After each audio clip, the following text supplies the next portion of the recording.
What's up, y'all? Really excited about today's episode. Going to pick up a young man named D-Lay.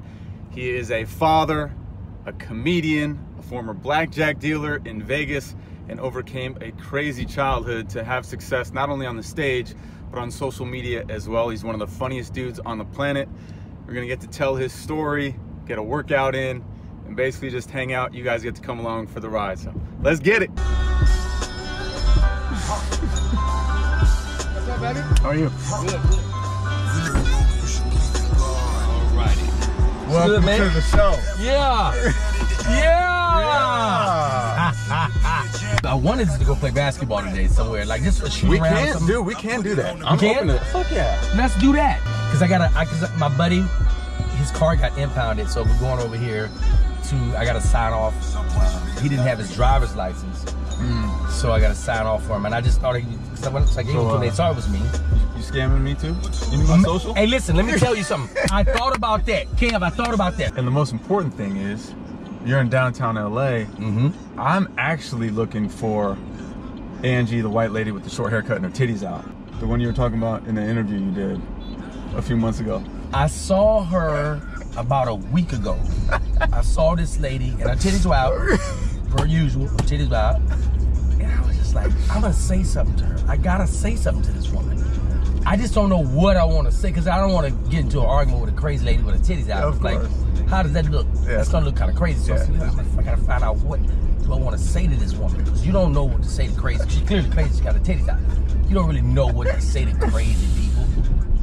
And right here, it's a plethora of it. Yeah. It's all around us. Yep. It's craziness all around us. I love it. Yeah, what is it about the energy down here that you like as a comedian? It's both ways. You got people that are hustling and trying to make $1 million. You got people that are hustling just to try to eat. Yep. You got things in between. So it's like you got to find your way. So I know how it is. Like, I've been on the branch of each end, having a lot of money, not having anything to eat. So, and been in the middle, so I know what that feeling is like. So look, me, it's like, I like being around this energy because it makes me want to just go get it. How long ago did you actually move to LA? 10 years ago. Wow. Bruh, you know what's crazy? I'm glad you even brought this shit up. I said, can we curse? Of course, man. Okay. I started with titties out. With titties out, right. Man, I moved out here. What was this dude? John was this dude's name. I wish I knew his last name. I came out to visit. When I came out to visit, I met this guy, and he was like, yeah, man, you know, I do real estate, you know, whenever you think about moving. I was like, actually, I'm thinking about moving, because at this time I moved, I got my family. I got a wife at this time, I got 2 boys. So I'm like, yeah, let's just go, you know, I met a guy, let's just go. I got a 3-bedroom apartment. Wow. And it's in Whittier. Yep. It's in Whittier, and you would love it. And I was like, oh, okay, cool. I said, more than anything, like, what's the monthly? Yep. He was like, you know, it's my place, so I can pretty much say, you know what, $1,200? Is that cool? And I was like, 4. Yeah. Yeah. Hell yeah, that's cool. Yeah. Run it. Yep. But Run it. that's what I thought. Then I said, you know what? If he came up on me that I said, you know what? Can we do 1,000? He was like, you know what, man? Yeah. I was like, man, look at God. Look at this. So we moved out, got a big U-Haul truck, got all of our shit put in the U-Haul truck, moved my family, everything we owned, moved out. I put some of the stuff in storage. We're in our new place. First day was cool. The second day, I'm still trying to figure out, I'm not in the comedy clubs yet, I'm not in the rotation. Yeah. So I was just dropping off the clubs and just standing up and seeing if I can get up. I get to this club, I'm getting ready to go on stage. My wife called me, she was like, oh my gosh, you have to come home now. I was like, I gotta go on stage. Yeah. She was like, no, the police are here. You gotta go no. on stage. You can't go on stage, the police are here. I was like, oh, okay, I'm on my way. So I hung up the phone and I went on stage, did my shit, leave and go right there. Police are there. You have any paperwork? Yeah, I'm like, yeah. Some paperwork. Dude. He was like, this is not the owner. Matter of fact, the owner's gonna come back. Owner comes back. She's like, yeah, this is my place, and you guys are squatting in my place. I was like, squatting? No, I paid this. I gave him a down payment. I gave him a $500 down payment, and I gave him $1,000 for the first month rent. What are you talking about? sir, here's the paper. This is my home. Yeah, yeah. And you have to leave tonight. Like, tonight? Oh, shit. Let me call this dude up. Yeah. Called him up. He's so calm. I said, hey, man, John, hey, man, what's going on? I said, hey, man, the police are here and the owner, they're here. Yeah. They said, I got to get out. Oh, they shouldn't say that. They shouldn't say that. Yeah, man, it's probably a little technical difficulties. I could be there in the next, couple of days. A couple of days? They want me out tonight. Well, you know what? Let me give you a call back, and I'm sure it's a misunderstanding. And I said, no, don't hang up. I'm gonna let you talk to the lady. I gotta go, and he's still calm. I gotta go. A couple of days, I hang up the phone. The lady's like, yeah, I don't know who that guy is, but this is my place. Pretty much, y'all gotta get all your shit out of here.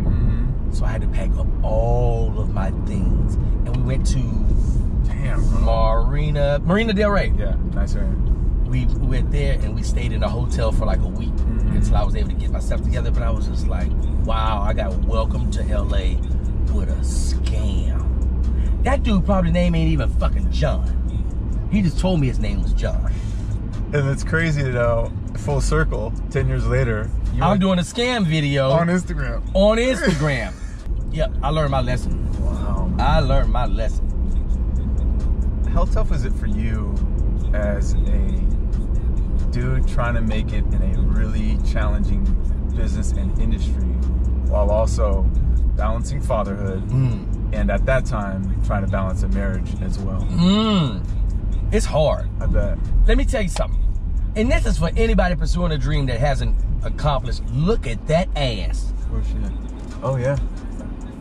Oh, you know what? Don't edit that out either. Leave it in there. That ass was in the leopard. I don't know if we can. We got to get some exterior cameras. Yes. Budget cuts. We'll get those up. Yep. We gonna do. Listen. We had the government shut down and we haven't been able to recover since then. So yeah, it's hard. Like, but anybody that's pursuing a dream and you haven't made it yet, there it is. Yeah. Look at that. That's all right. I got my phone. That is all. She is doing good for herself in the community. Okay. That is all. Zoomed in, just to give the people what they want. Let them see. They gotta have it. Look, that is all right. There we go. Ain't God good? That is. We might have just won an Emmy with that. I think so. We could have definitely. At least be nominated. At least. So anybody that's like pursuing a dream and you haven't made it yet, and you got a lady in your life, I'm gonna be honest with you. Men, women, you cannot fully ask them to just be committed to what you're doing because it's your dream. Yeah. Because it's hard to see somebody's vision when the shit ain't really formulating, and you just keep telling them it's gonna happen, it's gonna happen. Yeah. They need to see it, especially women. You gotta balance out all the other things that make your life, bearable anyway. Yep. The kids and your social life so it's like with me, I just pretty much locked myself into I wanna be the funniest dude out. I wanna be the most entertaining. It ain't gotta be the best comedian. I want to be the most entertaining. Let me just say that. From whatever, hosting a game show, to a movie, a sitcom, a stand-up. Just wanted to be impactful in my field and make the masses be like, wow, this guy is great. Not good. I don't want to be good, Kev. No, anybody can be. Look at this dude right here with his shirt tucked into his belt. Leave my cousin alone. Your cousin could be good and he'll be okay. Look, yeah. You know what? I don't want that. I want great. And I work hard at it.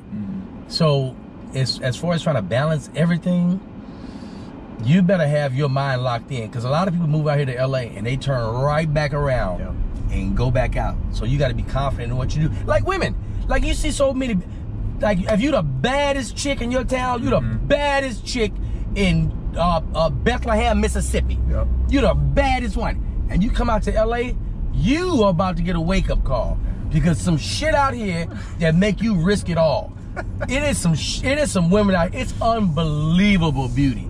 So that's why these girls come here with these big city dreams coming from a small town. They see this beauty, they're like, oh my gosh, what's wrong? She's so much prettier than everybody, than me, yes. And she work at fucking Del Taco. She's not even trying to do this shit. That challenge of, hey, I want to be one of the most entertaining dudes on the planet. On the planet. Now that has changed so much with, you mentioned the masses. Yeah. A lot of the masses now are on social media, and that's how they're consuming things. How much time, effort, energy have you had to put into that side of the business as opposed to just getting on stage? Oh my goodness, I'm glad you asked. Kev, I'm glad you asked. See, the thing is, like, stand-up transitioning into the social media world is not easy. And from a mental state of mind, from a stand-up comedian, we are used to saying something right away, getting a response. A lot of us have put the years in on stage to really perfect the craft, so now we know that lane. But when it comes to social media, you being a stand-up may not translate into you being a good social media influencer. It's like starting all over. Yeah, you're funny, but this world doesn't know you. Exactly. So now you got to start over, and how do I put myself in video scenes that heightens and shows off my ability to be funny and still maintain my morality? Because I could throw a wig on and be like, there you go. Hey girl, I'm doing the wig characters.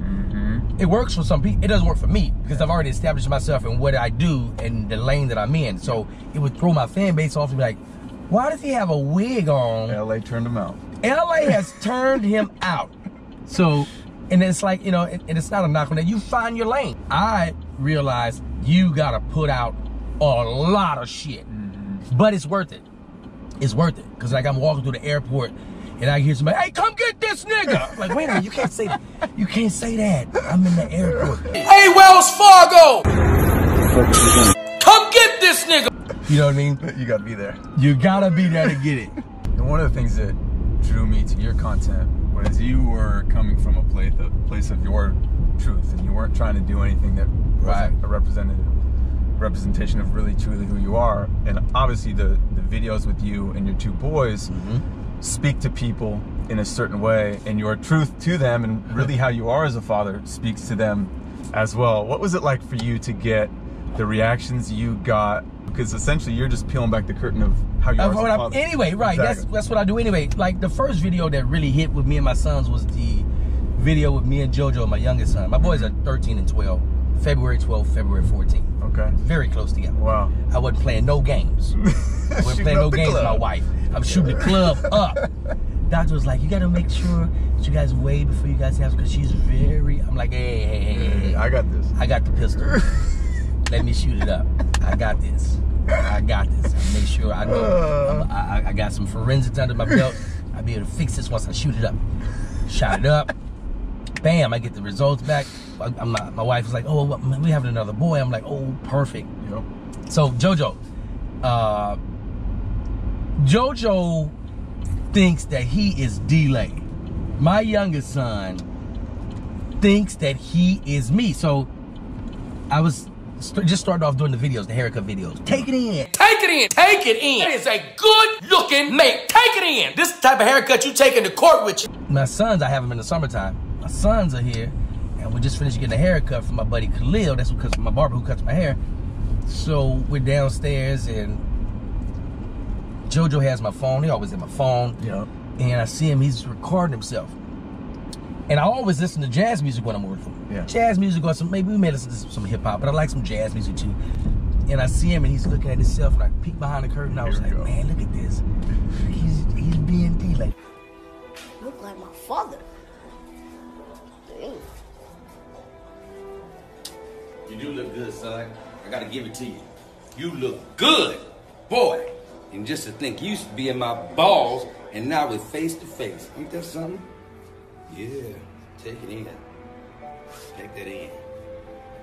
That video is not a rehearsed, planned video. Which is great. I forgot the video was even in my phone. Yeah. So the next day I'm going to post a video of something that I had just shot and edited. And I was like, what is this? I didn't even tag the video. I just put it up. Yeah. Just put it up. And I'm in a group text with like 7 or 8 some big social media influencers. Yeah. So the next day, I'm looking at the guys are texting me like, yo, that video of you and JoJo is going crazy. Looked at the video, it's got like 300,000 in a day. And I was like, that's whoa, huge. What the hell? Yeah. So I was like, wow, that's crazy. That video, I didn't even try it. Yeah. The next day, it's going crazy. Yeah. It's on the Shade Room. It's it's on like 3 or 4 big sites. Yeah. And I'm like, so this girl who I knew at the time hit me up. She was like, so you got all the bitches just hollering at you, right? And I was like, what are you talking? What bitches? Go to the Shade Room. The video is up, and somebody has tagged it. Somebody has now made it a meme. And Father of the Year goes to, and then it's bam, me saying my thing, and I was just like, what? So that video goes. Yeah. But my boys are like, he always talks to us like this. This is no like a thing that we did. He always, if we ask my dad something, we better be ready for it because he's gonna tell us the truth. Yeah. And from there, and that's what opened up the world of D-Lay is really honest with these kids. He's telling these kids the truth. And some people are like, I don't think he should talk to the kids like that. Yeah. And I get it. Yeah. But the beauty of it is, Kev, they were in my balls. Exactly. So I shot them out successfully. So now I feel like I should be able to just, because my thing, I don't want to cover them. I want them to be open to whatever is going on. Because I grew up like different from like my neighborhood. Like there was no fathers, like 1 or 2 fathers. Man, you just made me think of something, Kev. You're welcome. There was this dude named Kamon Harris. Kamon, what is Kamon last name? I can't remember. But he and I played on the same baseball team. Okay. I wanted this dude's daddy so bad. I wanted his daddy. Yeah. His daddy sold crack. Hear me out. His daddy was around. His daddy was always taking him to baseball games. He would go to practices. After baseball games, he was taking us to McDonald's, like little shit like that. Yeah, of course. Small, but to a kid with no father, it's like, this is big shit. Yeah. I remember the first time that we won a game and his dad was there. He was like, yeah, you know, his dad had a nice whip. He just always had a lot of cash. I didn't know he was selling crack until later on in the years. I was like, this motherfucker was selling crack. So we go out to the game, and his son and I were like the best players on the team. His son was the pitcher, I was the catcher. Man, we won this game. I remember his dad going up and giving like everybody on the team like $20. Wow. Like I was like 11. Yeah. He gave us $20, and then it was like, because they called me Didi in Louisiana. Didi, come on, get in the car with me. We in the car, and he takes us to McDonald's. Now, keep in mind, I'm like 10, 11. I don't get a chance to go to McDonald's. Yeah. My grandmother make everything for me. My grandmother is cooking everything. Ain't no eating out. We eating this shit that she got inside. That's what you eating in. Man, we go to McDonald's, and he was like, man, y'all order whatever y'all want, but don't spend the $20 I gave you. I was like, this nigga's Jesus. This is Jesus. Who would do that? I ain't gotta spend my 20. I was like, oh my, so I was like, you know what? Let me get fries. Let me get a Happy Meal. He was like, a Happy Meal. He was like, man, you can get 2, but get him 2 Big Macs. I was like, 2 Big Macs. He was like, it's super size. And I was like, this is the Messiah. I remember like feeling like, damn, your daddy just go all. Just the fact that I saw somebody treating a kid like this, I was just like, I can't wait. I'm like 11. I'm like, I can't wait to have kids. I want to be able to treat my kids, and like, it was just a dope bond that he had. It was just dope. But that was like a part of my childhood I remember that kind of makes me like appreciate being a dad. Like, I love being a dad. You know what I mean? Like, it's fun, man, to watch somebody that looks like you and got the same blood as you, and you're watching them mimic you, and you just being a good role model, and you seeing them, how they mimic you, and you pay attention to your moves because you know they're watching. It's just, man, it's beautiful. I love it. So your grandma raised you. Mom passed when you were, before you even 9 months. Yeah. 9 months. Yeah, my grandmother raised me, and my grandmother was mean, bro. Yeah. Bro, she was mean. But again, do you see it differently now, though? Yes. Yeah. Yes, I see it differently. Yeah. Now, she was mean still, but I understand. I understand. Like my grandmother, like she had 10, 11 kids, and she's watching everybody's grandkids. So she's like, man, that shit is frustrating. I need to get fucked up. I need to drink. So she getting lit. getting lit. And I used to be like, why is she drinking that much? Yeah. But now you understand. Now I get it. Yeah. It's like, man, that was a frustrating time for her. She doesn't have any money. She's taking care of these kids. Yeah. Her kids, it's like, yeah, I'm a drink. It could have been worse. She might be glad she wasn't doing heroin. She could have been tied off doing heroin. But like my grandmother, she didn't have an extensive education. She dropped out early, but she just wanted me to be better. But I'm like, no, fix your shit too. Like, I gotta go to church every Sunday. Why you don't go? Yeah. You always talk about go to church. You don't never go. But this is my thinking as a child. Like, no, I know where I am in life. So now I need to just try to make you. And I was always wondering, like, why is she always so focused on me? Yeah. But she just wanted me. She just had this thing about me being something that the family could look towards. Yeah. And like, oh, Dee Dee did that. We could do. But she just always. That's why she was so hard on me. Yeah. And I'm like, man, look at these people. Fuck with them. Yeah. Don't fuck with. But I remember my grandmother helped me with some homework one time. It was some math, and my grandmother. The homework was probably due on Monday. I get out of school on Friday. My grandmother's lit. She's fucked up. She's starting to get lit. I believe when I got on the bus that morning, she started drinking that morning. Man, I get home, and I'm like, so nobody ever helped me with homework. Yeah. It's like a lot of people in the house, it's like cousins, aunts, sister, everybody's in the house. And I'm like, God damn, who's gonna help me with this? I asked my grandmother one day, I said, I need you to help me with this. It was long division. I need you to help me with this. And I remember taking a swig of some Seagram's gin, putting it back in the bag, twisting the bag, and putting it on the side of the couch and be like, let me see what you got. I was like, this shit ain't gonna go This good. ain't gonna happen. This can't go good. Let me see what you got. So I show it to her and she was like, okay. I see what they're trying to do. All right. This 6.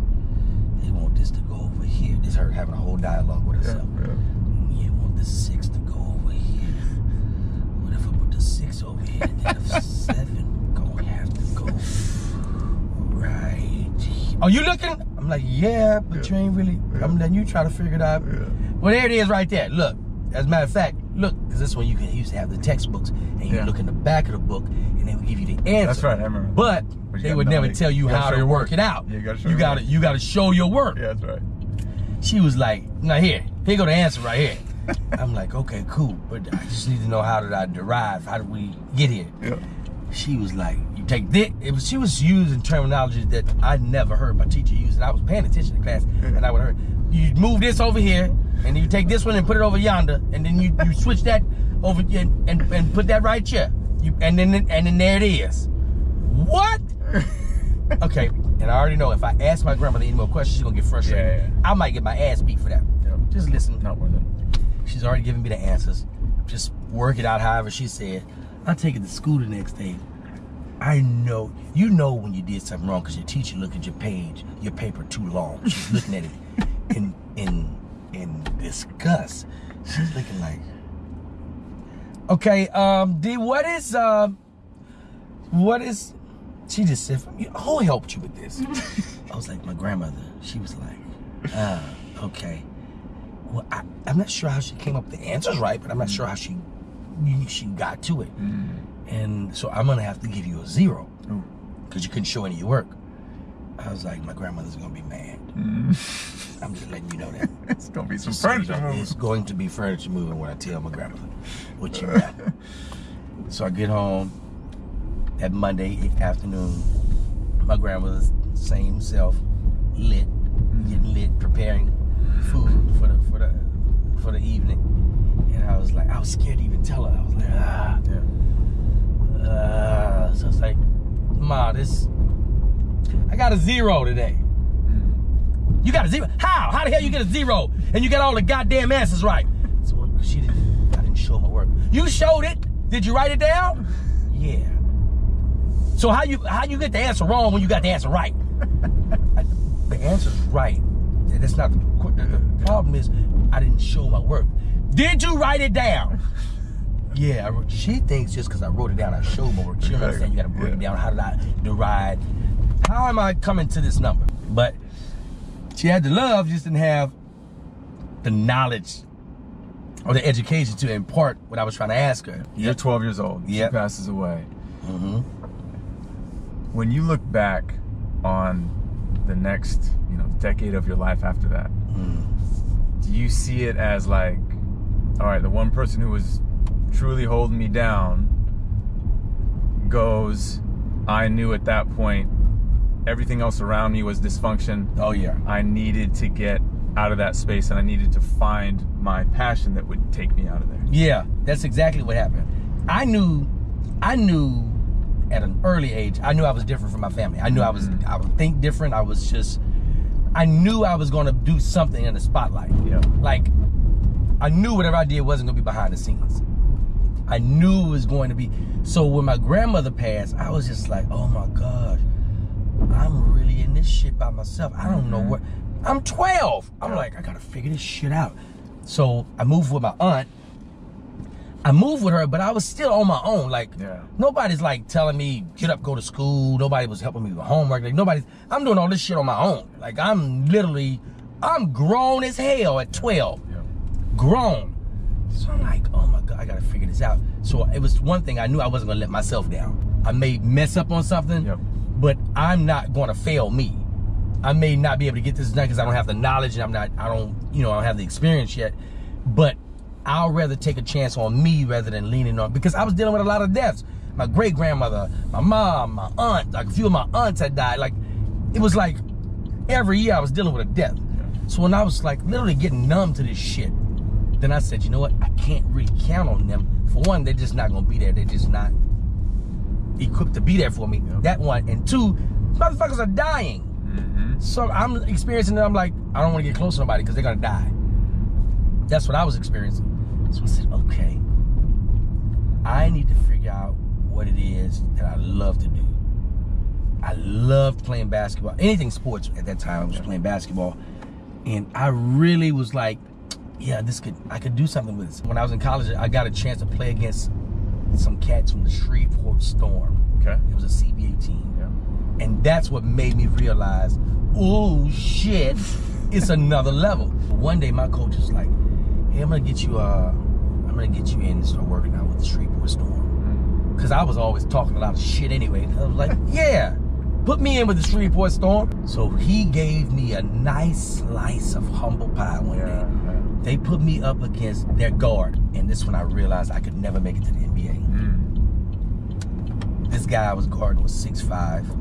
He was the shortest guy on the team. He was the smallest guy on the team. He was yoked the hell up. And he was a small guard, is what they were saying. I'm like, oh my God. So we're doing this drill and this guy zips past me. And man, he throws the ball out. He takes like 2 steps and he's at half court. And I'm like, literally, throws this bitch out like, I'm like, oh my gosh, this dude is really good. And I said, let me go again. I guarded him again, same shit. And I said, oh, okay, these guys are faster than me. And I'm faster than in the best shape of my life. They're faster, they're better shooters, they're stronger, they're bigger. I said, I might be able to play overseas. But that NBA shit is out. That is out. I'm not gonna grow anymore. I may get stronger. It's just another level that I'm not there yet. And I'm honest with myself. I am not there. These dudes are good. Then I said, oh shit, I gotta figure something else out. For like the next year or so, went to the military and I was trying to figure out what I wanted to do. I was in the military, National Guard, so I was able to still work a regular job and, try to figure out what it is that I'm gonna do. What's next? I'm blackjack dealing now. And I'm talking shit.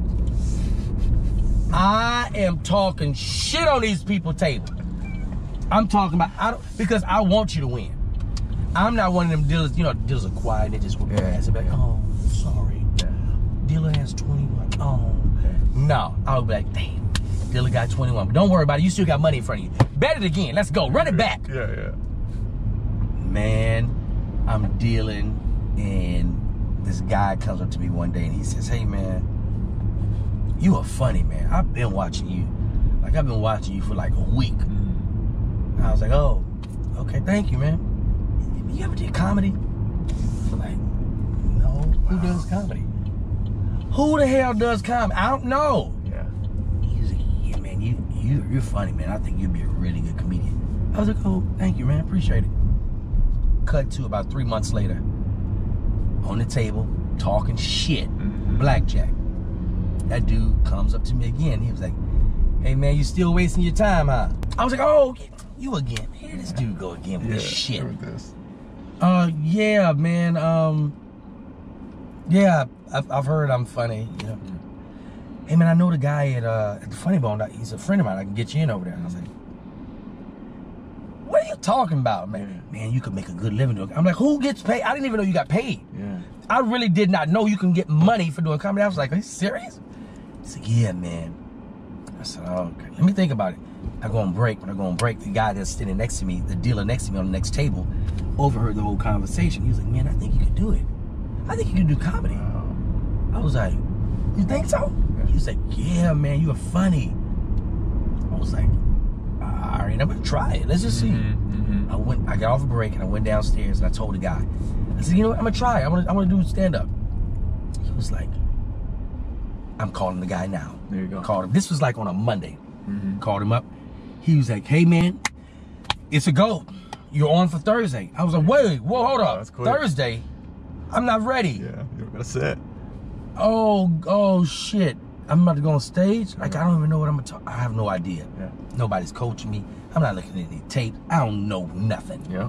Thursday comes.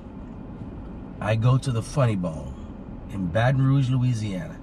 It is packed. It's sold out. I go into this place. I bombed so bad. It was so bad. I mean, I just like, I didn't know what I was doing. I bombed. Of course. Got off stage. When I got off stage, I went to the bar and I was like, I want Hennessy shots and don't you stop them from coming. Yeah, I'm taking Hennessy shots. And I'm like, I'm so mad at myself for letting these fucking people talk me into this shit. I'm taking more shots. This lady says, hey, I want to talk to you about doing another show. I didn't even turn around. She was like behind me. I was just like, ma'am, did you, I remember saying, ma'am, did you see what happened inside that showroom? Yes, I did. I saw it, but I see something. Something's different. Something, you've got it. You got it. I was like, ma'am, I don't know. Please just let me get drunk on my own. Please. I finish up. I get drunk. I go to work the next day. Everybody from my job was at the place. They all saw it. I am so embarrassed. I'm like, oh my gosh. Those people, they don't even know what to say to me. My coworkers don't know what to say. They're looking at me like, hey. How about them Saints? Man, hey, how about them Saints, man? Hey, man, listen. Hey, listen. Hey, at least you still got a job, bro. You are still employed. That's right. And I was like, man, fuck it. You know what? Focus on something else. Yeah. I look up. It's the lady from the bar. She's like, hey, I talked to you last night. I said, yeah, I remember you. She said, I just had to come. Will you just do one more show? I said, ma'am, please leave me alone. I just embarrassed the hell out of myself. I don't want to go through this. Just leave me. She was like, I'm just not going to take no for an answer. I was like, ma'am, please leave me alone. There she is. Where's she at? The naked lady. She got her shirt on. Shit's on right now, but look at her ass. Look at that shit. We were just talking about her. We were. Man. I don't want to put her on camera. Don't put her on camera, right? Yeah. I'm sure she's got a great heart. Bless her heart. That's her heart. Hey, man. So the lady shows back up. Her name is Lacey, by the way. Lacey. I'm not taking no for an answer. I was like, man, what is it that you want from me? She was like, listen, do this one show for me, and I will never bother you again. I said, okay, if I do this one comedy show, you don't come to my job. Just leave me alone, ma'am. Sure. She invites me to the show. I get to the show. I don't know. This woman has put me in a whole comedy competition. I'm like, I'm not ready to compete. Just let me do this little shit that I thought is funny in my head, and let's get it over with. We get there, and they're like going over the lineup. And I was like, no. I want to go first. Let me get my shit out of here. I go up. I scrapped everything that I did in my old little notebook that I had, and I tried some different shit, and I heard them laugh. I was like, "What is this?" I'm hooked. From that point on, I was like, "I'm on crack. I am on crack." I was hooked from that spot. From that spot. And now, all these years later, you're able to make a living doing this. Yeah, man, this is what I do for a living now. Was there one moment where you were like, where you had that realization as if, all right, maybe it was moving from Vegas out here? Like, what was the moment where you were like, man, I'm doing this and I've turned the corner? Was there one moment here in LA where it was like you had that realization? Yes. Because I remember coming to LA and I couldn't even get on stage. Owner of the Comedy Union. His name is Ian. That's my buddy. That's a friend of mine, a really good friend of mine. He didn't know me. He did not know me at all. And he's known, like all the comedians know him. He will shit on a new comedian if he didn't know him. Because he's like, I'm not going to take a chance on some new guy. He's funny. I don't know him. Yeah. So I get it now, but back then I didn't get it. I remember my buddy Sidney Castile introduced me. He was like, hey, do you know D-Lay? Because my face was on TV. My face was on TV when I came out here. Yeah. But I hadn't made my rounds in the comedy club. Of course.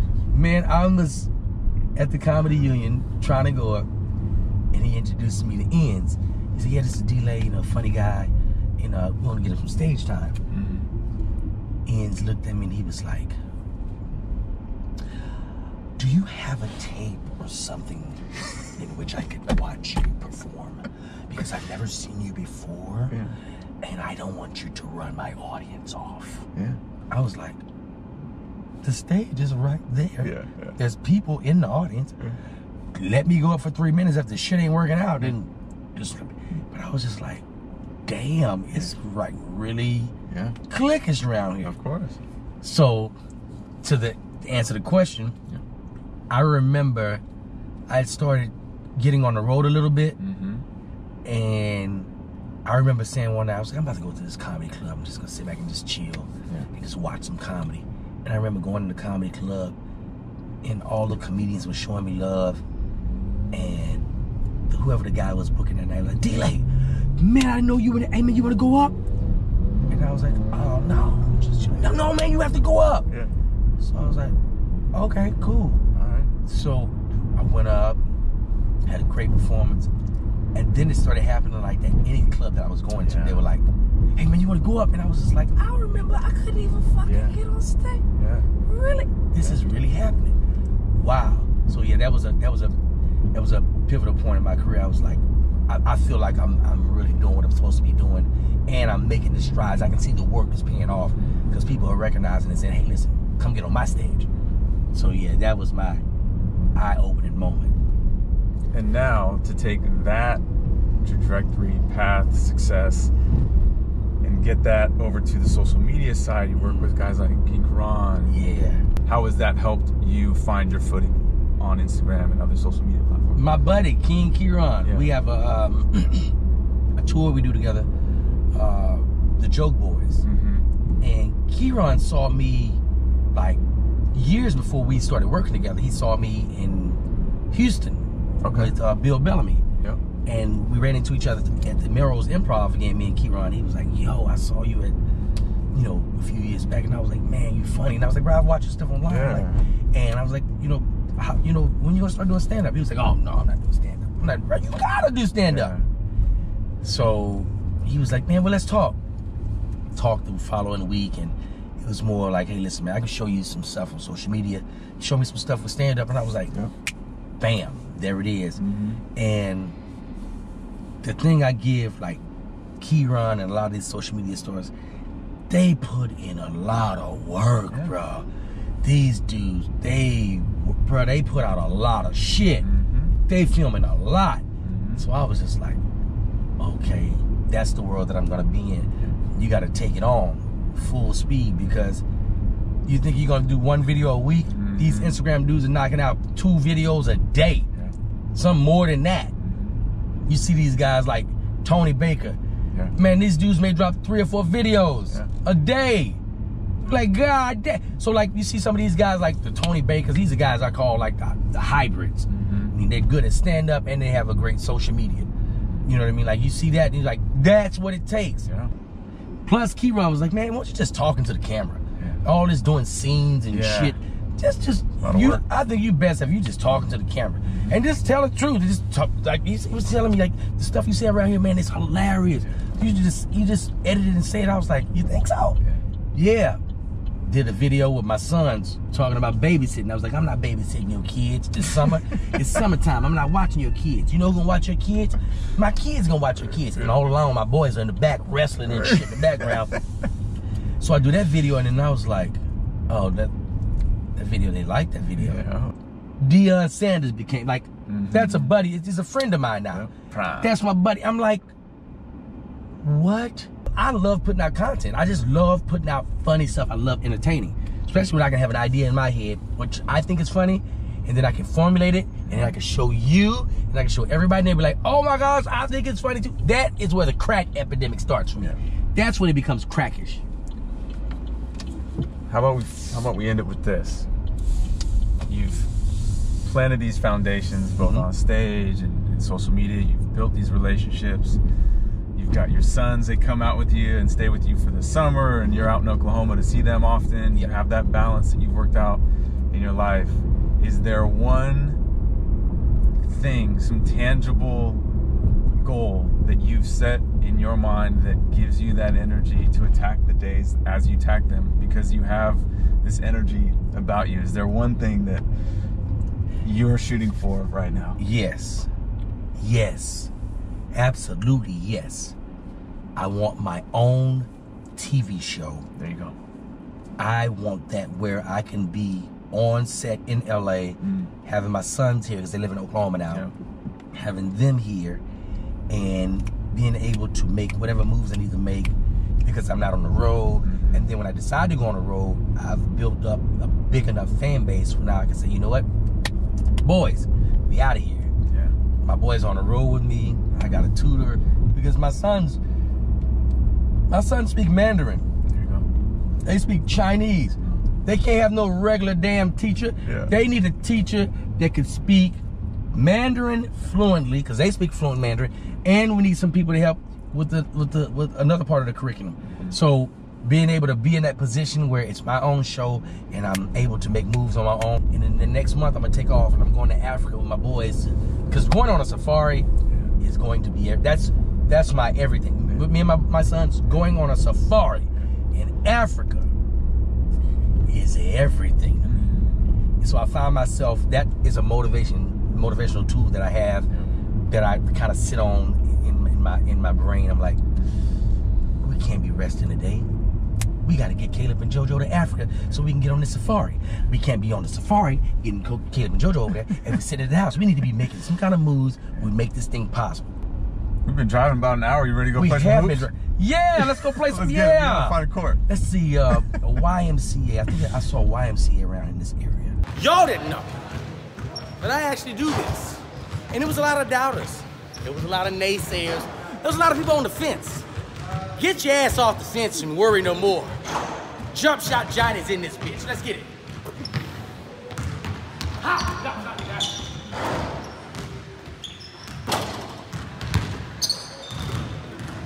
Money ball. Come on now. Come on, D. Better pass it.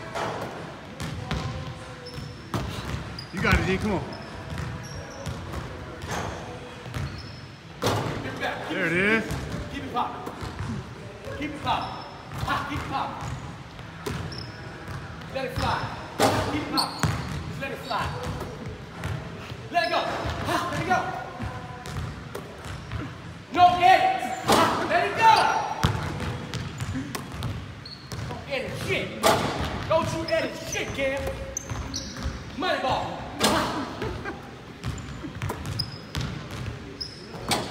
All right, let's go the goddamn road. There we go. We got it.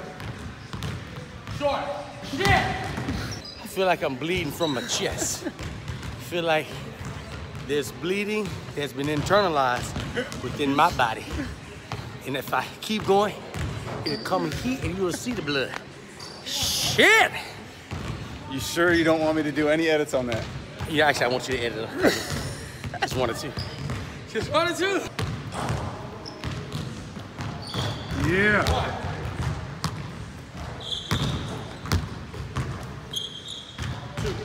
Oh, now he's feeling it.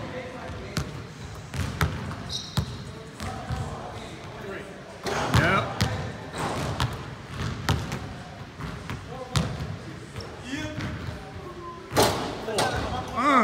Give me that. Woo!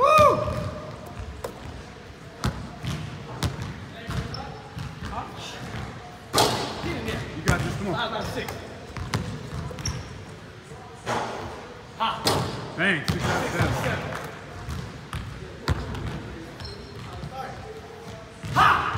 Come on, Bob!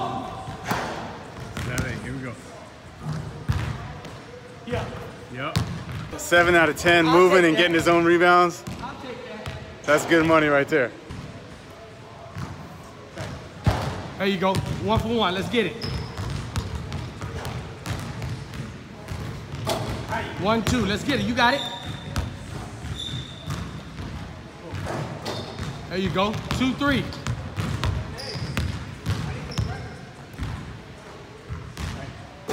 There you go. 3, 4. 4, 5. Looking good.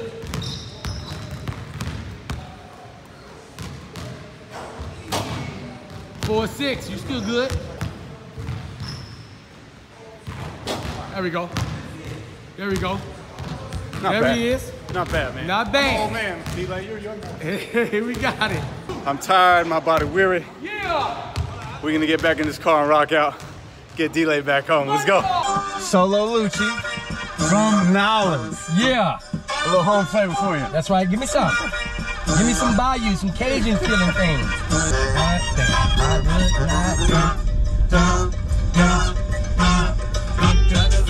Hey! On that cash money shit, cause I'm big boxing. Yeah, that's how Louisiana feels. Stone Cold Steve Austin. Hot girls in the line for me. Cause I don't make a little money brand for me. And the thuggin' since a juvenile. Think I'm baby, I got all these diamonds in my mouth. Got no ceiling like no wax, you know what I'm about. That cash money shit. Hey! Like the sun. I take your bitch on from the club, she swallowed all my baby. Hey! Bitch, I be saucy. On that cash money shit, know what I'm about. That cash money shit. Yeah. Back it up, then stop. Then what? Drop it like it's hot. After you back it up, then stop. Then what? Drop it like it's hot. I need a project, bitch. Yeah. A real bad bitch. One that don't give up. And then she took that dick. Hey! Top. Hey. Wobbly. Drop it like it's hot. Bitch, I be saucy on that cash money shit. Yeah. Cause I'm big bossing, killing me. You can do it in that coffin. Cause I've been thugging since a juvenile. Think I'm better, I got all these diamonds in my mouth. Got no ceiling like the wax, you know what I'm about. Yeah. Cash money shit. Yeah. Hey! Now, All let's get on right. this big boss, Ricky Ross. Let's get it. Tell me about this song as I cue it up. Let me tell you something. Santorini, Greece always makes me feel good. Always puts me in a state of mind as if I'm on vacation. Man, it's just a feel-good song from the, listen to the music, listen to everything. From lyrics to the beat, it's just smooth. Get you a glass of red wine. Okay. Sit back after a nice, long day. Sip, and if you smoke, smoke. Seen a Cuban kilo, I was 15. Hey! Yo. Never had my teeth clean. No! Restricted license, but I'm so divisive. Come on! I know the snipers and I flow the nice. Oh! I'm fresher than Groovy, where the coochie shoot. Okay. Multiple weapons in my new Gucci boots. Hey, we got a bank account here of the Holy Ghost. Damn, I'm just the bank account is called the Holy Ghost. Hey! Hospitality from a Jewish chick. Come on! Days of Christmas, Every day a new gift. I'm Michael Jackson. To the rich Come on, niggas. people! That leather jacket, baby, With the 6 zippers. They had 6 zippers. Suicide, I'd rather crucify. Yeah, I prophesied your whole crew to mine. Come on. Wife reside in Cuba, nigga. Shoot you, let you bleed out. It's how they do, Let them nigga. bleed out. Let their ass bleed out. Don't die right away. Bleed out.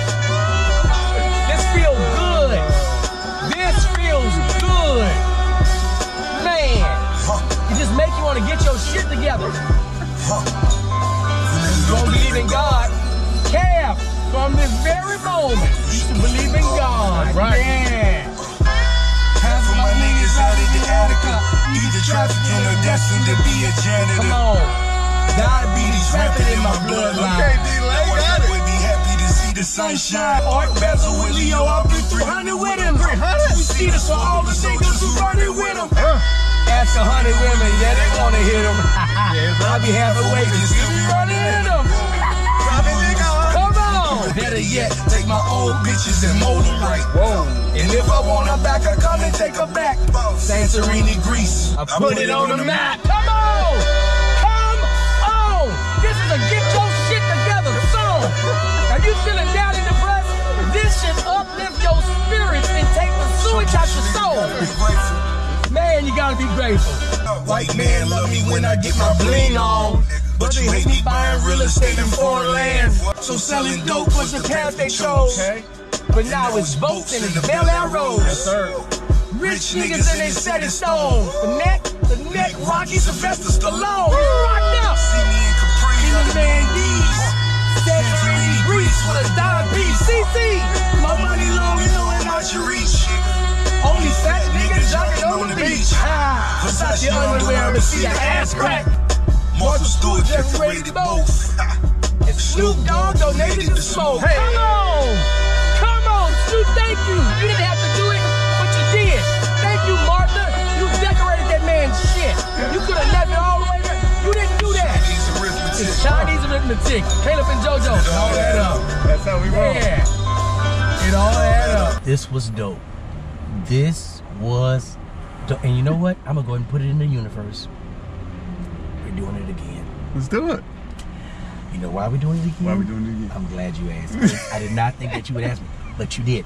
We're gonna do it again because it's more feel-good songs that I think people would like to know that we're listening to, or maybe they've heard the words, but not really. You know, you hear a song but you don't listen to it. Yeah. Yep, that's what we're gonna do. I can feel it. I can feel it.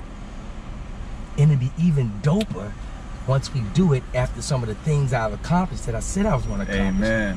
That right there Bro. will make it something else. Oh yeah. When you're getting ready or have just gone on a safari. Oh, get away.